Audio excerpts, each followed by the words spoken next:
ശ്രീരാമ അഭിഷേകം മുടങ്ങും എന്നറിഞ്ഞപ്പോൾ അത്യധികമായ ക്രോധത്തോടെ നിന്ന ലക്ഷ്മണനെ ശ്രീരാമചന്ദ്രൻ സാന്ത്വനിപ്പിക്കുന്നതാണ്, താത്വികമായ ഉപദേശങ്ങൾ കൊടുക്കുകയാണ് ഇവിടെ ചെയ്യുന്നത്.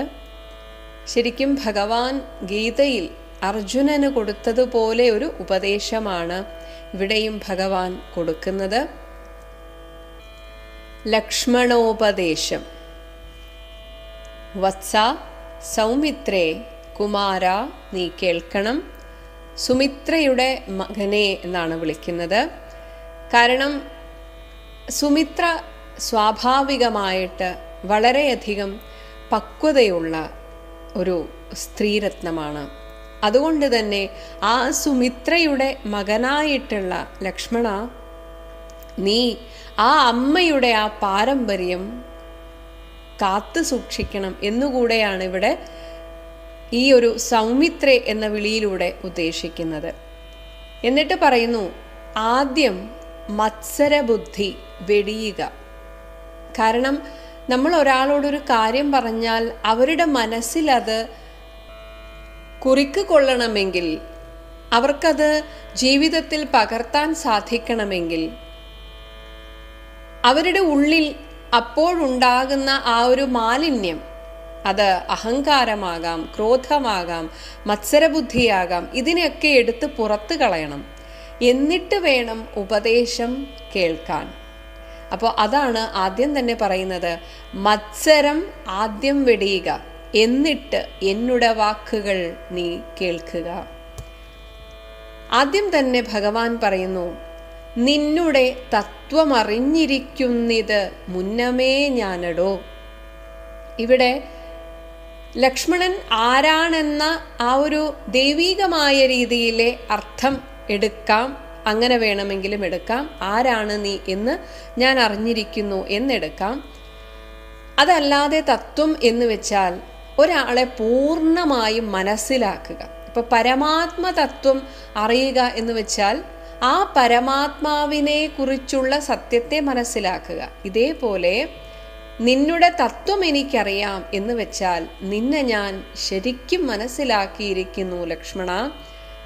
അതുകൊണ്ട് തന്നെ നിന്നുള്ളിൽ എപ്പോഴും എന്നെക്കുറിച്ചുള്ള വാത്സല്യപൂരവും നിന്നോളമില്ല മറ്റാർക്കുമെന്നുള്ളതും ഇതെല്ലാം എനിക്കറിയാം.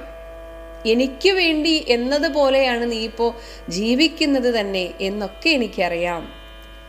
നിന്നാൽ അസാധ്യമായില്ല ഒരു കർമ്മവും, അതും എനിക്കറിയാം. ഇപ്പോൾ നീ ഈ പറഞ്ഞ കാര്യങ്ങളൊക്കെ നിനക്ക് വളരെ എളുപ്പം സാധിക്കാവുന്നതേ ഉള്ളൂ, അതും എനിക്കറിയാം.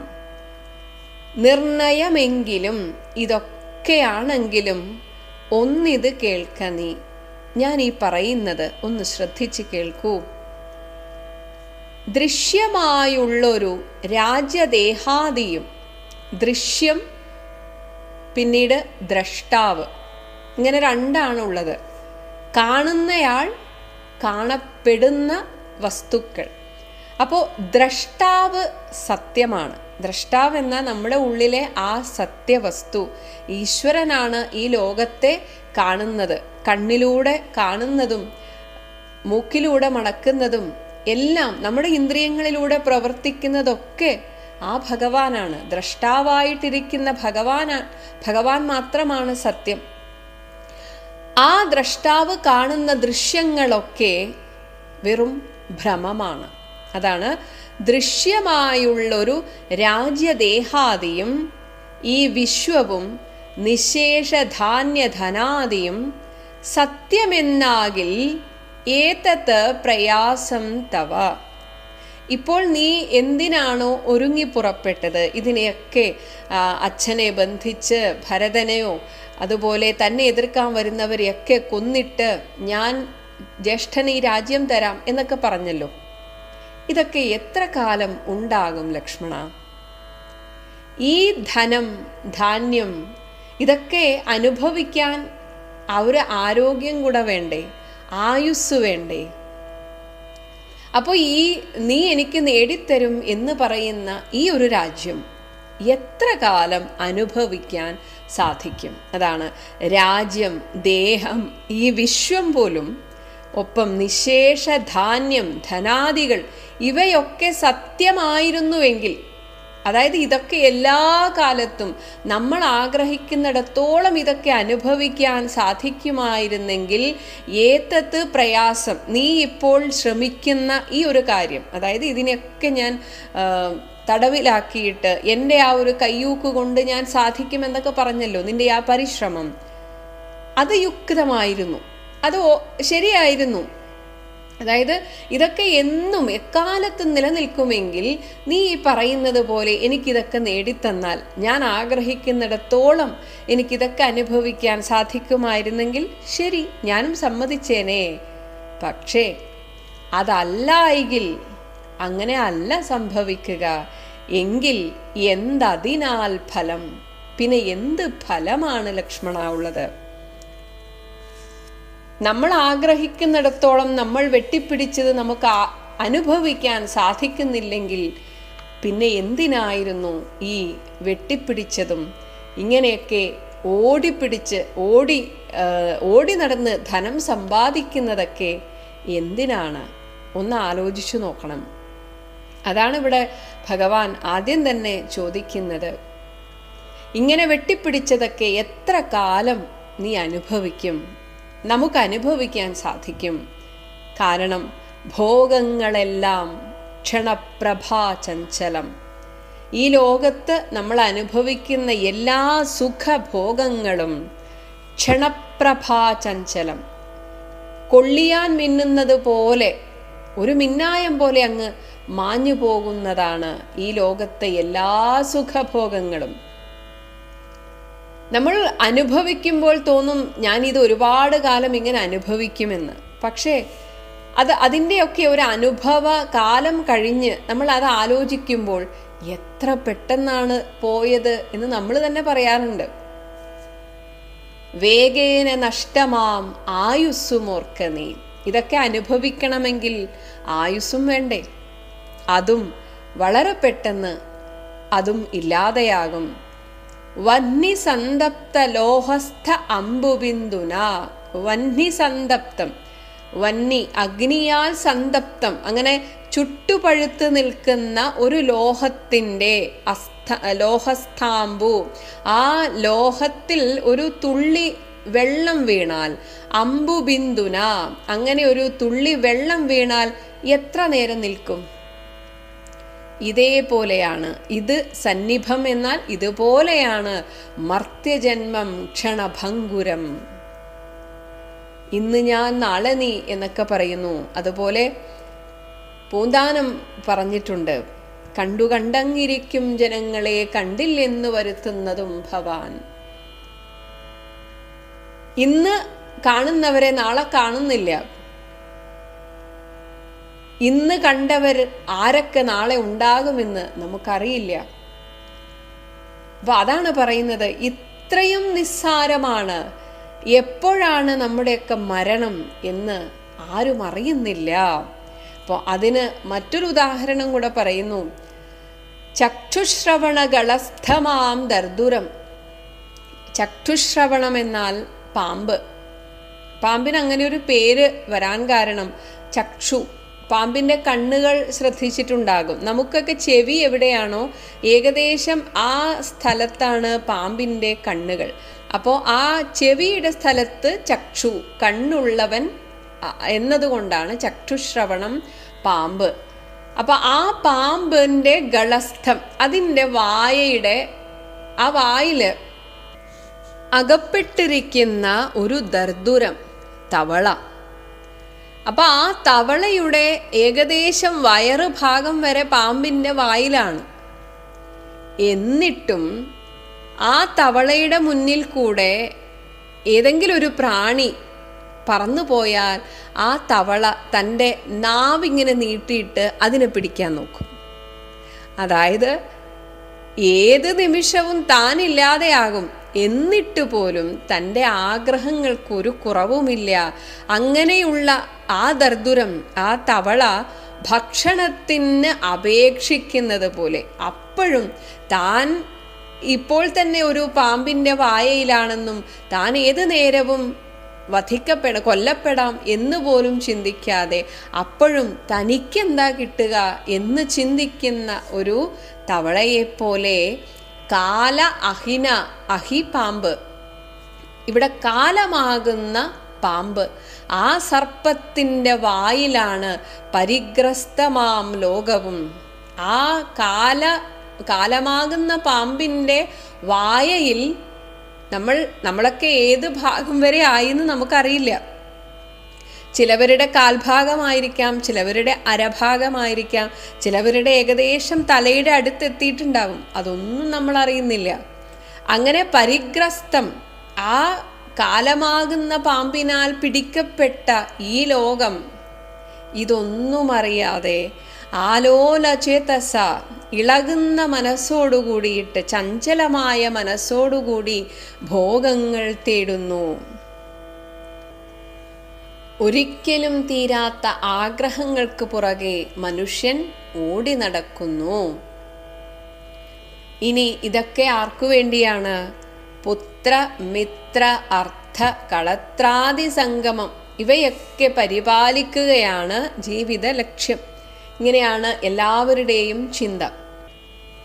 ചെറുപ്പം മുതൽ നമ്മളോടൊരു ജീവിത ലക്ഷ്യം എന്താണെന്ന് ചോദിച്ചാൽ ആദ്യം പറയുന്നത് ജോലിയാണ്.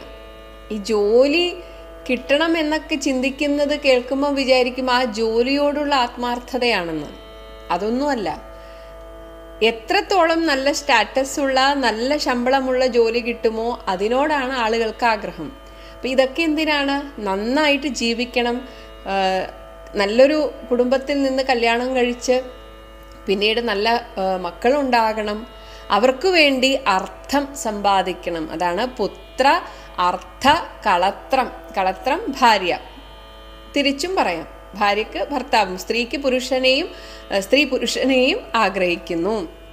ഇങ്ങനെ ഇവരുടെ ഈ ഒരു സംഗമം, ഇതൊക്കെയാണ് കുടുംബം. ഞാൻ എൻ്റെ കുടുംബത്തിന് വേണ്ടിയാണ് ജീവിക്കുന്നത്, ഇങ്ങനെയാണ് എല്ലാവരും പറയുക. പക്ഷേ ഈ സംഗമം എത്രയും അല്പകാലസ്ഥിതമോർക്ക നീ, ഇതൊക്കെ കുറച്ചു കാലത്തേക്കാണ്.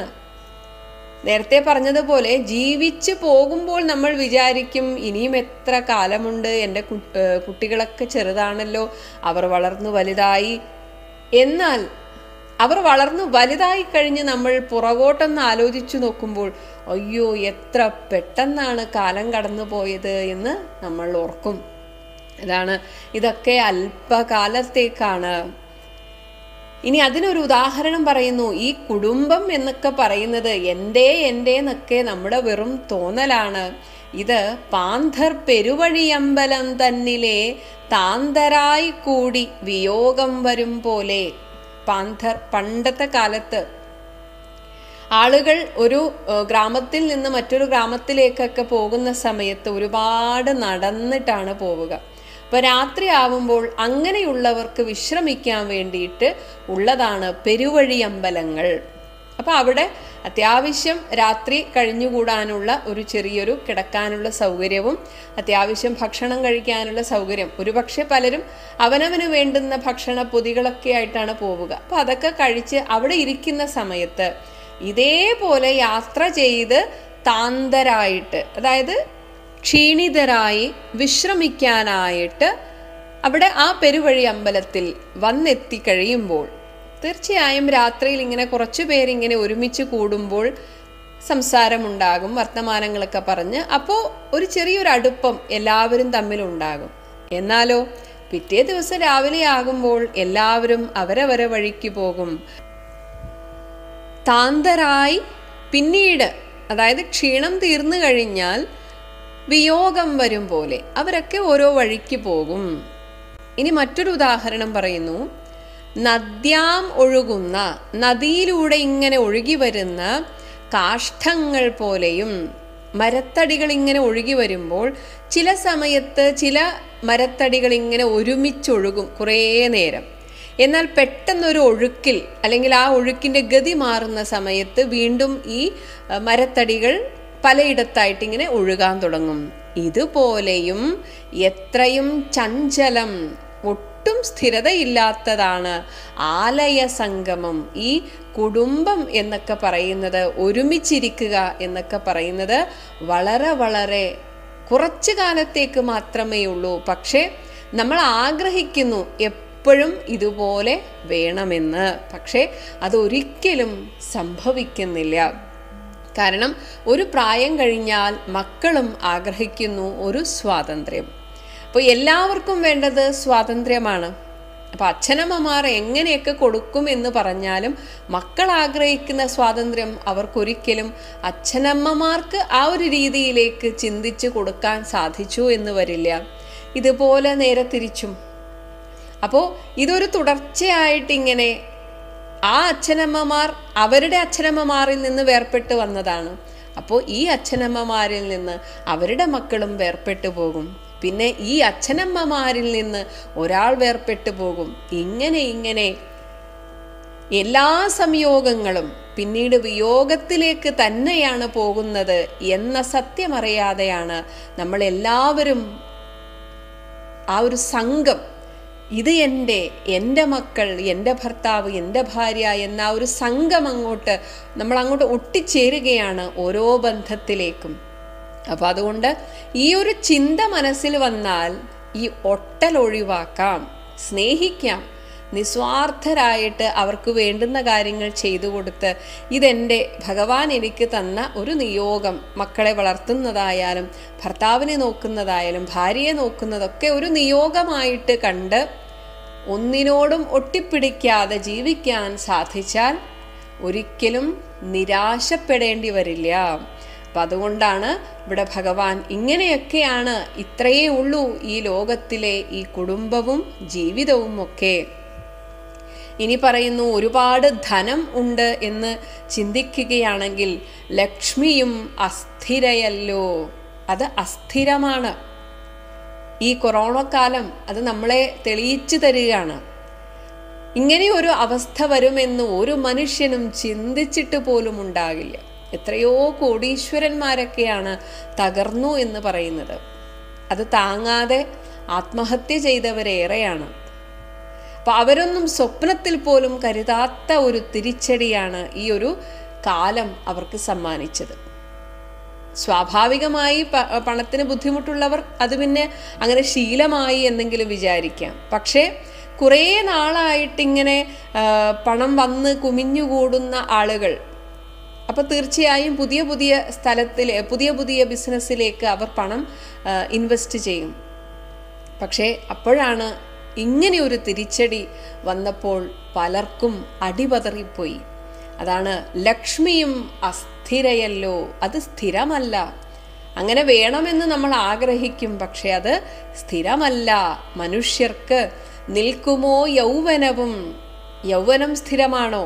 ഇപ്പോൾ ഡൈയൊക്കെ അടിച്ച് പലരും കഷ്ടപ്പെട്ട് എപ്പോഴും ആ ഒരു യൗവനം ഇങ്ങനെ നിലനിർത്തണമെന്നൊക്കെ ആഗ്രഹിക്കുന്നുണ്ട്. പക്ഷേ ശരീരം, അതിന് നമുക്കൊന്നും ചെയ്യാൻ സാധിക്കില്ല. ശരീരത്തിൻ്റെ ചുളിവുകളെ കുറേയൊക്കെ നമുക്ക് മേക്കപ്പൊക്കെ ചെയ്ത് മാറ്റാം. എന്നാൽ പോലും ഒരു പ്രായം കഴിയുമ്പോൾ കഴുത്തൊക്കെ അത് നമുക്ക് ശരിക്കും വ്യക്തമായിട്ട് കാണാൻ സാധിക്കും. എങ്ങനെയൊക്കെ മുടി കറുപ്പിച്ചാലും ആ പ്രായം നമ്മുടെ മുഖത്ത് ഉണ്ടാവുക തന്നെ ചെയ്യും. അതാണ് യൗവനവും പുനരധ്രുവം. അതും ഒരിക്കലും ശാശ്വതമല്ലാത്തതാണ്. ഇനി സ്വപ്ന സമാനം കളത്ര സുഖം, ഈ സ്ത്രീ സുഖം അല്ലെങ്കിൽ രണ്ടുപേർക്കും തിരിച്ചങ്ങോട്ടും ഇങ്ങോട്ടുമുള്ള ശാരീരിക സുഖം, ആ ഒരു ബന്ധത്തിലൂടെ കിട്ടുന്ന സുഖമാണ് ഏറ്റവും വലിയ സുഖം എന്ന് ചിന്തിക്കുന്നവരുണ്ട്. അതും സ്വപ്ന സമാനമാണ്. അതിനെക്കുറിച്ച് ചിന്തിക്കുമ്പോൾ മാത്രമാണ് അതൊരു സുഖമായിട്ടുള്ളൂ. അതാണ് സ്വപ്ന സമാനം കളത്ര സുഖം നൃണാം. മനുഷ്യർക്ക് അല്പമായുസ്സും നിരൂപിക്ക ലക്ഷ്മണ. ഇതൊക്കെ ആസ്വദിക്കണമെങ്കിൽ ആരോഗ്യം വേണം, ആയുസ് വേണം, പിന്നെ മനസ്സമാധാനം വേണം. അതൊന്നും ഈ ലോകത്ത് സ്ഥിരമല്ല. രാഗാദി സങ്കല്പമായുള്ള സംസാരമാകെ നിരൂപിക്കിൽ സ്വപ്നതുല്യം സഖേ. നമ്മൾ ഉറക്കത്തിൽ ഇങ്ങനെ വളരെ വർണ്ണശബളമായിട്ടുള്ള സ്വപ്നങ്ങൾ കാണുന്നത് പോലെ ഈ രാഗാദി സങ്കല്പം, രാഗം, ഇഷ്ടം കൊണ്ട് നമുക്ക് പ്രിയപ്പെട്ടവരുടെ കൂടെ ജീവിക്കണം എന്ന ആ ഒരു ഇഷ്ടം, അതിലൂടെ നമ്മളിങ്ങനെ ഒരു ലോകം സങ്കല്പിക്കുകയാണ്.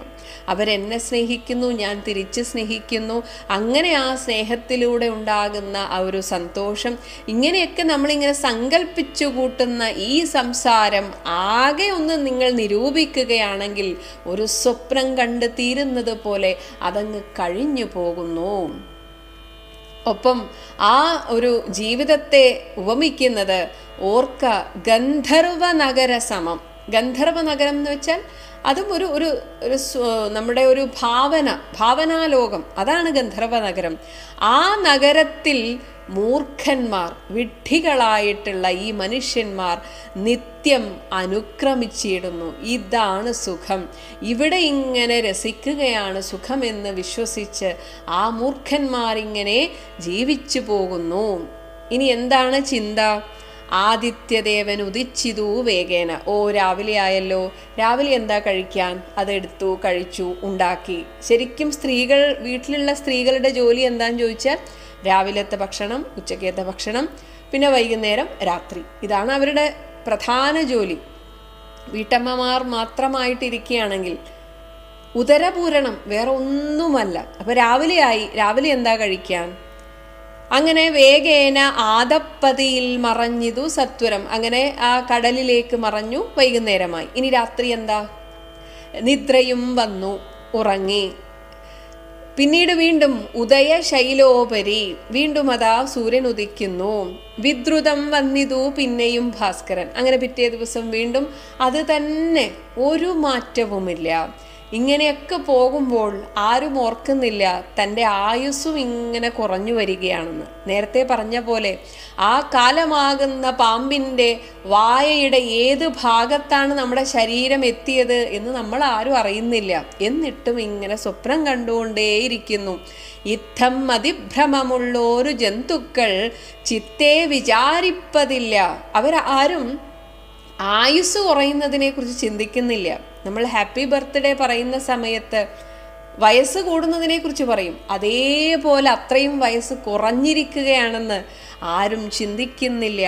കാലാന്തരം ആയുസ് പോകുന്നതേതും അറിവിയില്ല, മായാസമുദ്രത്തിൽ മുങ്ങിക്കിടക്കയാൽ. അങ്ങനെ ആണ്ട് ആ ഒരു സ്വപ്ന സമാനമായിട്ട് അങ്ങനെ പോവുകയാണ്.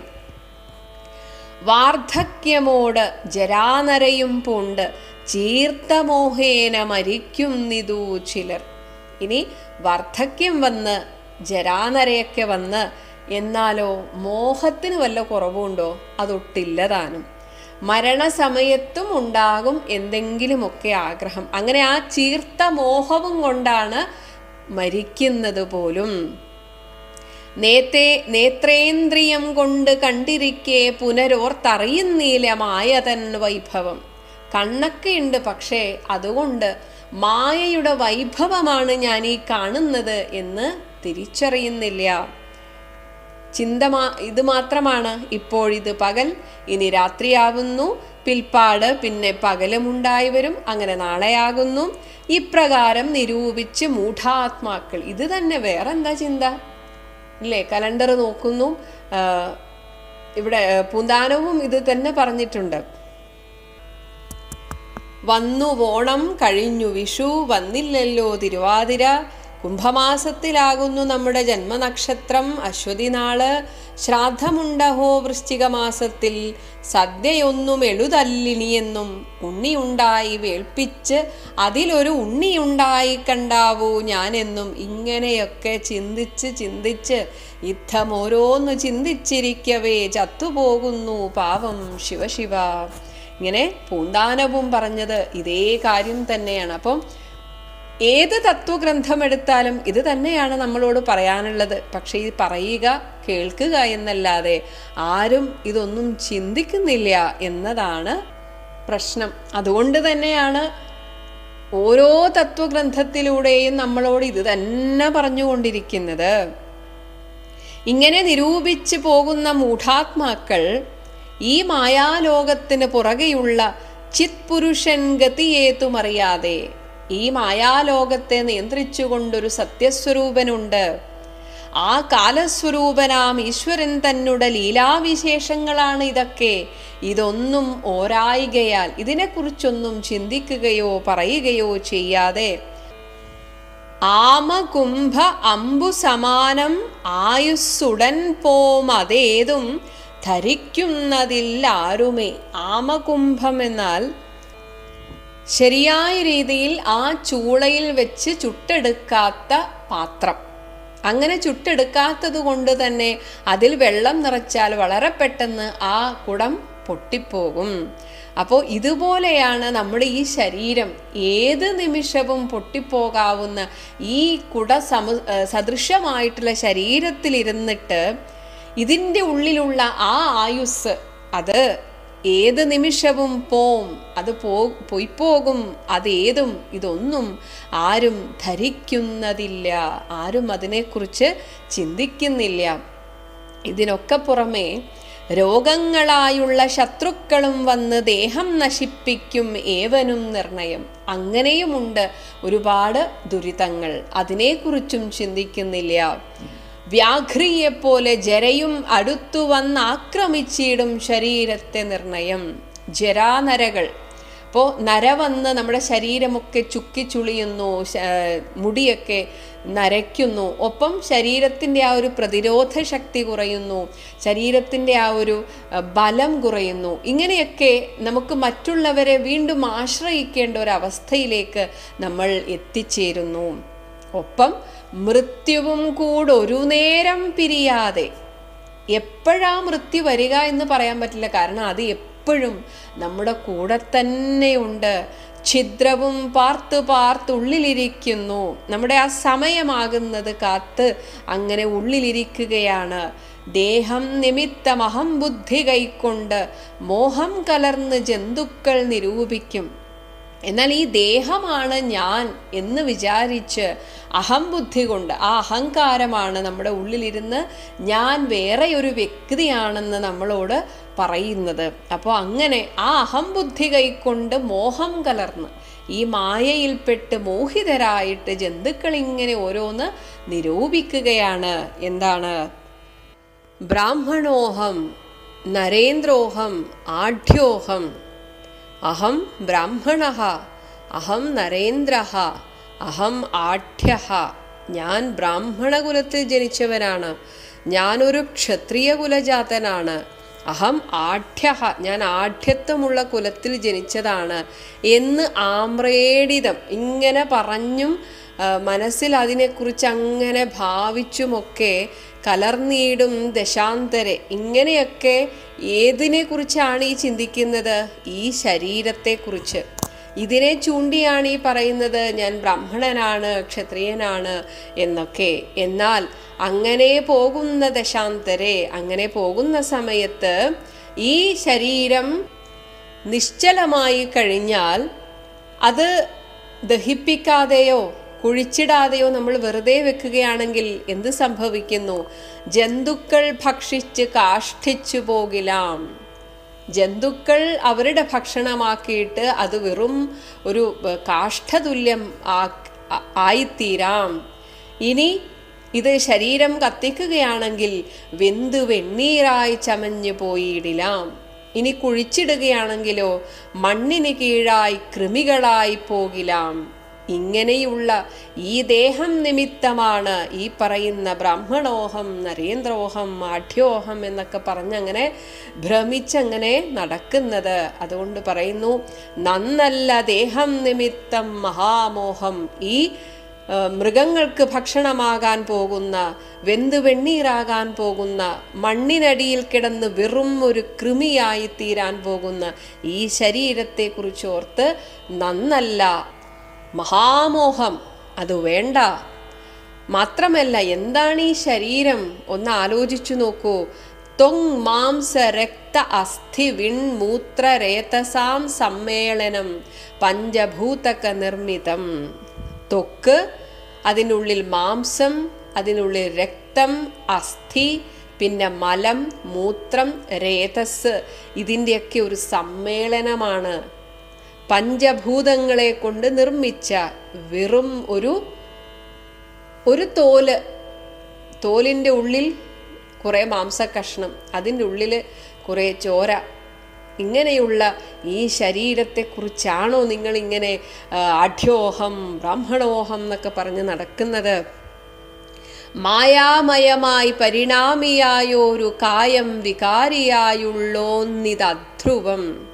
മായാമയമായിട്ട് ഈ മായാലോകത്ത് ഈ ജീവന് ഇവിടെ ചില കാര്യങ്ങൾ ചെയ്യണമെങ്കിൽ അതിനൊരു ഉപാധി വേണം. അതിനായിട്ടുള്ള ഒരു പുറംമോടി മാത്രമാണ്, ഒരു പുറന്തോട് മാത്രമാണ് ഈ ശരീരം. അങ്ങനെ ഈ ശരീരം ജനിച്ച് പിന്നീട് വളരുന്നു, പരിണമിക്കുന്നു. അങ്ങനെ പരിണാമിയായൊരു കായം, ഈ ശരീരം വികാരിയായുള്ളത്, വികാരമുള്ളതാണ്, മാറ്റം വന്നുകൊണ്ടിരിക്കുന്നു. 2 വയസ്സുള്ള ഒരാളുടെ ഫോട്ടോ അല്ല 20 വയസ്സുണ്ടാകുമ്പോൾ. അപ്പോൾ അത് മാറ്റം വന്നുകൊണ്ടിരിക്കുകയാണ്. അപ്പോൾ ഞാൻ മാറിക്കൊണ്ടേയിരിക്കുന്നു എന്നാണോ അർത്ഥം? അപ്പോൾ ഈ മാറുന്ന ശരീരമല്ല ഞാൻ എന്നതിന് ഏറ്റവും വലിയ തെളിവ് തന്നെ നമ്മൾ ഈ വളർച്ചയെ നോക്കിയാൽ മതി. ചെറുപ്പത്തിലെ ഞാൻ വേറെയായിരുന്നു, 20ാമത്തെ വയസ്സിൽ ഞാൻ വേറെ ഞാനായി, അങ്ങനെ പറയാൻ പറ്റുമോ? അപ്പോൾ ശരീരം മാറിക്കൊണ്ടിരിക്കുന്നു എന്നത് അധ്രുവം. അതുകൊണ്ട് തന്നെ അതിനൊരു സ്ഥിരതയില്ല എന്ന് മനസ്സിലാക്കുക. ദേഹാഭിമാനം നിമിത്തമായുണ്ടായ മോഹേന. ഇപ്പോൾ ഇനി ലക്ഷ്മണനിലേക്ക് തന്നെ വരികയാണ്. ലക്ഷ്മണ, നീ ഇപ്പോൾ ഈ ആക്രോശിച്ചതൊക്കെ എങ്ങനെയാണ്? നിന്റെ ആ കായബലം കൊണ്ട്. ഒപ്പം ഈ ഞാൻ ഒരു ക്ഷത്രിയനാണ്, എനിക്ക് സാധിക്കാത്തതായിട്ടൊന്നുമില്ല, ഇതൊക്കെ നിന്റെ ദേഹാഭിമാനമാണ്. ആ ദേഹാഭിമാനം നിമിത്തമായുണ്ടായ നിന്റെ മോഹേന ലോകം ദഹിപ്പിപ്പതിന്നു നീ മാനസതാരിൽ നിരൂപിച്ചതും തവ ജ്ഞാനമില്ലായികയെന്നറിക നീ ലക്ഷ്മണ. നിന്റെ അറിവില്ലായ്മയാണ് ഇപ്പോൾ നീ ഈ കാണിച്ചത്.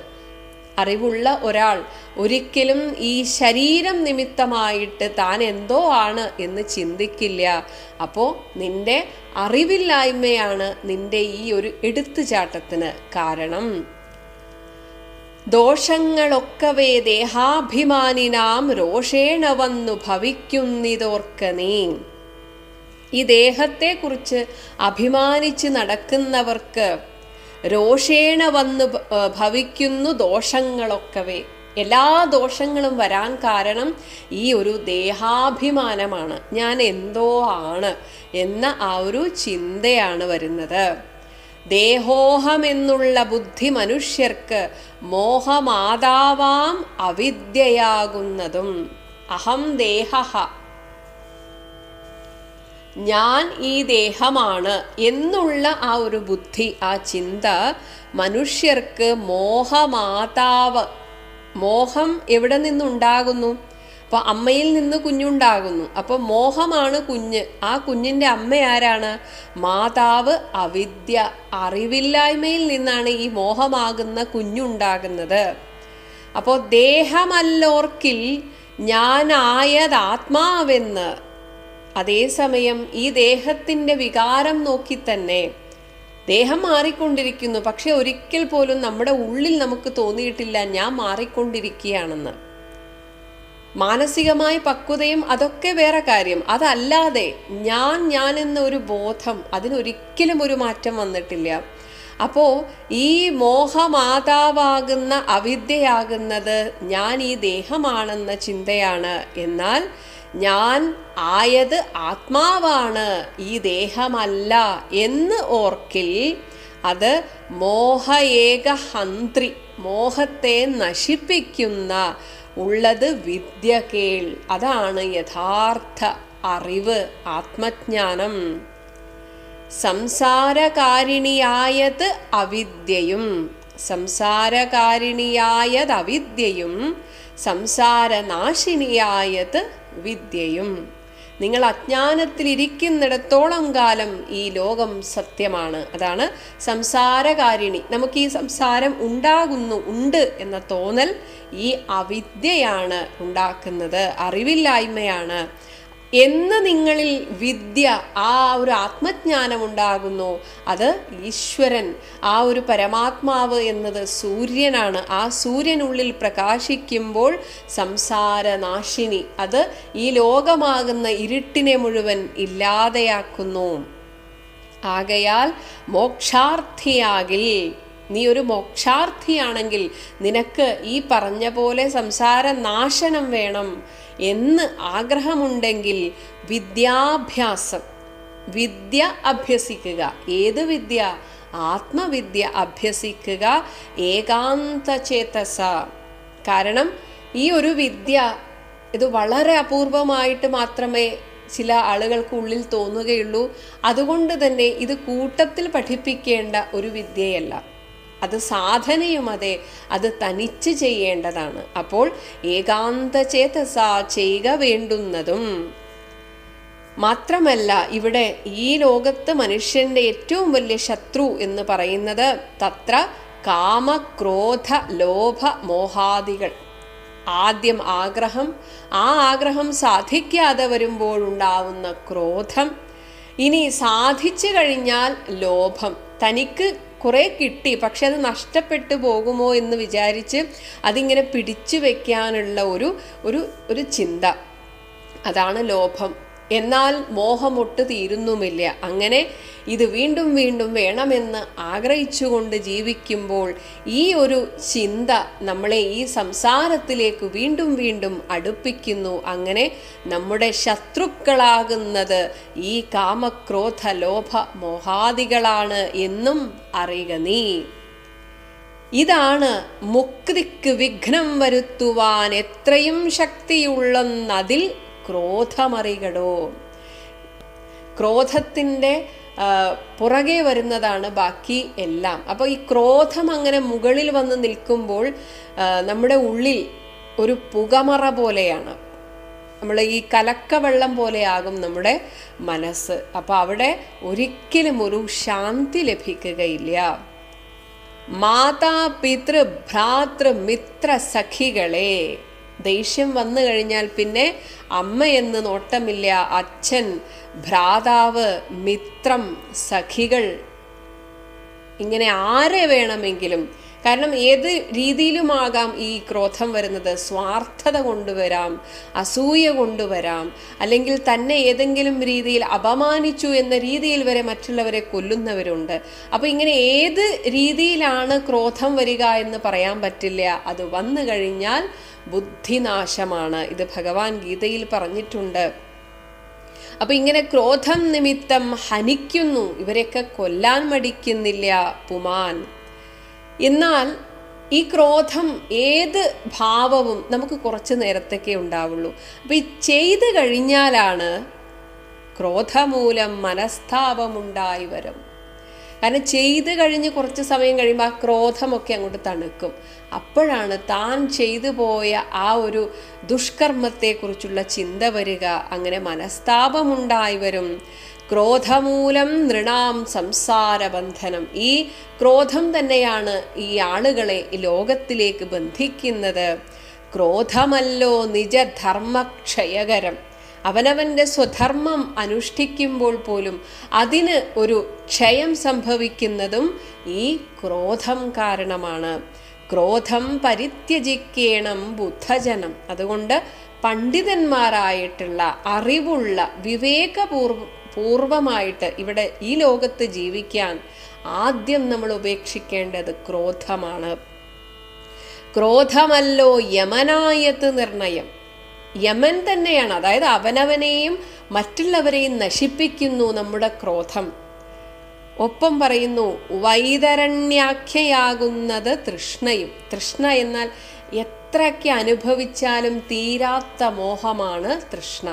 ഈ വൈതരണ്യ എന്ന് പറയുന്നത് ഭൂമിയിൽ നിന്ന് നമ്മൾ നരകത്തിലേക്കുള്ള യാത്ര മരണശേഷം തുടങ്ങിക്കഴിഞ്ഞാൽ അവിടെ ആ നരകത്തിൻ്റെ പടിവാതിൽക്കൽ എത്തുന്നതിന് മുമ്പുള്ള ഒരു നദി ആണ് വൈതരണി. ഈ വൈതരണി എന്ന് പറഞ്ഞാൽ അതൊരു ചോരയും ആകെ നമുക്ക് അത് കേൾക്കുമ്പോൾ തന്നെ എന്തോ പോലെ തോന്നും. അപ്പോൾ അത് അങ്ങോട്ട് കടക്കാൻ വലിയ ബുദ്ധിമുട്ടാണെന്നാണ്. പുണ്യം ചെയ്തവർക്ക് മാത്രമേ അത് അങ്ങോട്ട് കടക്കാൻ പറ്റുള്ളൂ എന്നാണ്. അപ്പം അത്രയും ബുദ്ധിമുട്ടായിട്ടുള്ള ഒന്നാണ് വൈതരണി. ഇതേപോലെയാണ് ഉള്ളിലെ ആ തൃഷ്ണ അങ്ങോട്ട് ഇല്ലാതാക്കാൻ അത്രയും ബുദ്ധിമുട്ടാണ്. അപ്പോൾ ഈ ക്രോധം നമ്മുടെ മനസ്സിൽ നേരത്തെ പറഞ്ഞു അതൊരു പുകമറ പോലെയാണ്, അല്ലെങ്കിൽ ഈ കലക്കവെള്ളം പോലെയാണ്. അപ്പം നമ്മൾ പെട്ടെന്നൊരു കാര്യം കേട്ട് അങ്ങോട്ട് ദേഷ്യപ്പെടുമ്പോൾ നമ്മുടെ മനസ്സാകെ ഇളകി മറിയുന്നു. ഒന്നും ഒരു തീരുമാനമെടുക്കാൻ പോലും പറ്റുകയില്ല. അതേസമയം നമ്മൾ വളരെ സാവധാനത്തിൽ എന്തെങ്കിലും ഒരു കാര്യം, ഒരുപക്ഷെ നമ്മുടെ കൂടെയുള്ളവർക്കൊരു അബദ്ധം പറ്റിപ്പോയാൽ എടുത്തു ചാടി അവരെ വഴക്ക് പറയാതെ സാരമില്ല നമുക്ക് എന്താ വഴിയെന്ന് നോക്കാം എന്ന രീതിയിൽ മനസ്സൊന്ന് ശാന്തമായിട്ട് ചിന്തിക്കുകയാണെങ്കിൽ നമുക്ക് വളരെ എളുപ്പം അതിനൊരു പരിഹാരം ഉണ്ടാകും. പരിഹാരമില്ലാത്തതായിട്ട് ഈ ലോകത്തൊന്നുമില്ല. പക്ഷെ എന്തുകൊണ്ട് പരിഹാരം കാണാൻ സാധിക്കുന്നില്ല? അപ്പോഴേക്ക് അങ്ങോട്ട് ദേഷ്യം പിടിച്ച് അങ്ങോട്ട് ഇളകി മറിയുകയാണ്. അപ്പോൾ ആ പരിഹാരം നമ്മുടെ ഉള്ളിൽ അവ്യക്തമാകുന്നു. നമുക്ക് എന്താ ചെയ്യേണ്ടതെന്ന് ചിന്തിക്കാൻ പറ്റുന്നില്ല. അപ്പം അതുകൊണ്ട് ക്രോധം വന്നു കഴിഞ്ഞ് പിന്നീടുള്ള സമയത്ത് നമ്മുടെ മനസ്സിനെ പറഞ്ഞ് നമ്മൾ പഠിപ്പിക്കണം. ഇതുകൊണ്ട് ഞാൻ എന്ത് നേടി, ഈ ക്രോധം കൊണ്ട് എനിക്ക് എന്ത് നേട്ടമുണ്ടായി എന്ന് സ്വയം മനസ്സിനെ പഠിപ്പിച്ചെടുത്തിട്ട് അങ്ങനെ മനസ്സിനെ പാകപ്പെടുത്തിയെടുക്കണം. എങ്കിൽ മാത്രമേ ഈ ക്രോധം ഇല്ലാതെയാകുള്ളൂ. ഒപ്പം നമ്മുടെ ആഗ്രഹങ്ങളെയും ഒന്ന് വരുതിക്ക് വരുത്താൻ സാധിക്കണം. ഇങ്ങനെയൊക്കെ മാത്രമേ നമുക്ക് ക്രോധം ഇല്ലാതാക്കാൻ സാധിക്കുകയുള്ളൂ. ഇനി പറയുന്നു, സന്തോഷമാകുന്നത് നന്ദനം വനം. സ്വർഗം എന്ന് വെച്ചാൽ ആ സ്വർഗത്തിലെ ഉദ്യാനമാണ് നന്ദനം. നന്ദനവനം എന്ന് വെച്ചാൽ എന്താണ്? ആത്മസംതൃപ്തിയോടെ സന്തോഷത്തോടെ ഇവിടെ എല്ലാവരെയും സ്നേഹിച്ച് അങ്ങനെ ജീവിച്ചാൽ അത് തന്നെയാണ് നന്ദനം വനം. അതുകൊണ്ടാണ് പറയുന്നത്, ഒരു തരത്തിൽ സ്വർഗവും നരകവും ഈ ഭൂമിയിൽ നിങ്ങൾ തന്നെ സൃഷ്ടിക്കുന്നു എന്നാണ്. അപ്പൊ സ്വർഗം നരകം ഇങ്ങനെ വേറെ ലോകങ്ങളുണ്ട്. പക്ഷേ ഈ ഭൂമിയിലെ ജീവിതം നമ്മൾ പലപ്പോഴും നരകതുല്യമാക്കുന്നത് നമ്മുടെ ഈ ഇത്തരം സ്വഭാവ വൈകല്യങ്ങളാണ്.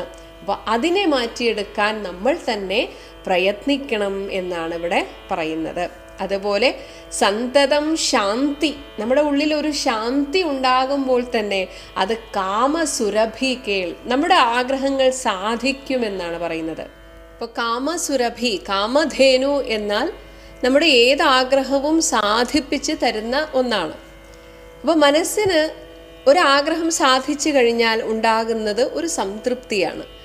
ഇപ്പം സാധാരണ ഈ ലൗകിക ലോകത്ത് നിന്ന് കിട്ടുന്ന സംതൃപ്തി താൽക്കാലികമാണെങ്കിലും ഇത്തരത്തിൽ മനസ്സിൽ നിന്ന് ഈ കാമക്രോധാദികളെയൊക്കെ ഒഴിവാക്കിക്കൊണ്ട് മനസ്സെന്നും ശാന്തമായിട്ടിരുന്നാൽ എപ്പോഴും ഒരു തൃപ്തിയാണ്. അപ്പം അതാണ് അതിനെ കാമധേനുവിനോട് ഉപമിക്കാൻ കാരണം.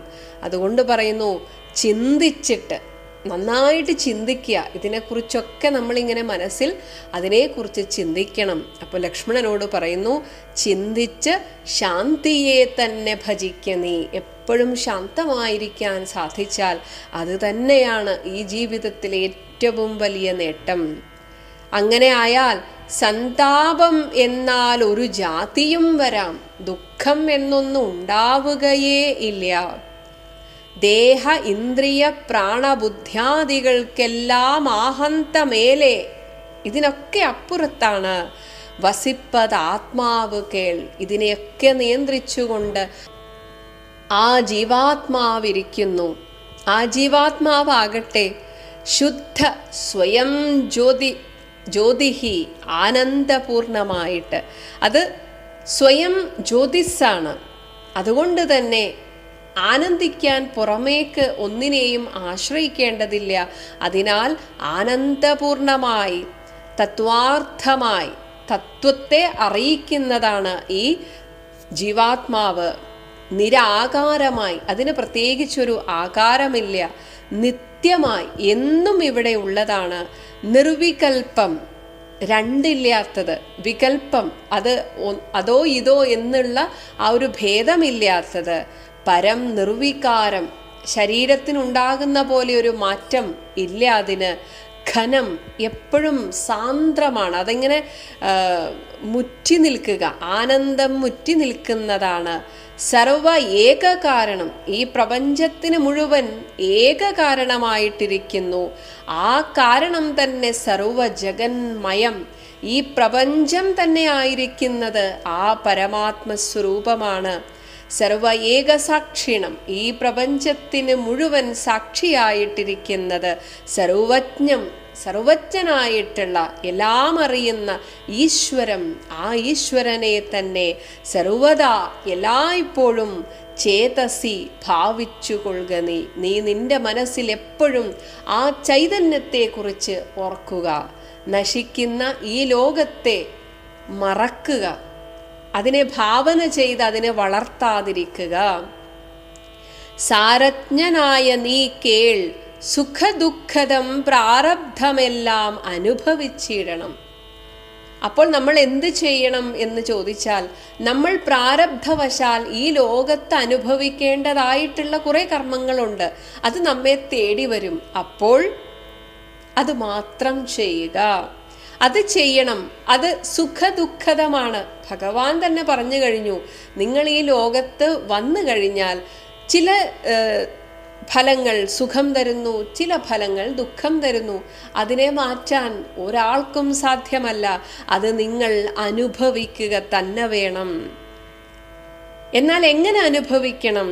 കർമ്മേന്ദ്രിയങ്ങളാൽ കർത്തവ്യമൊക്കവേ, കർത്തവ്യം ചെയ്തിരിക്കേണ്ടതൊക്കവേ നിർമായം, അതിനോട് ഒട്ടലില്ലാതെ. ഭഗവത്ഗീതയിൽ പറയുന്ന കർമ്മണ്യേവധികാരസ്തേ മാ ഫലേഷു കദാചനം, അത് തന്നെയാണ് ഇവിടെ ശ്രീരാമചന്ദ്രനും പറയുന്നത്. നിർമായം, അതിനോട് ഒട്ടിപ്പിടിക്കാതെ ആചരിച്ചിടുകെന്നേ വരൂ.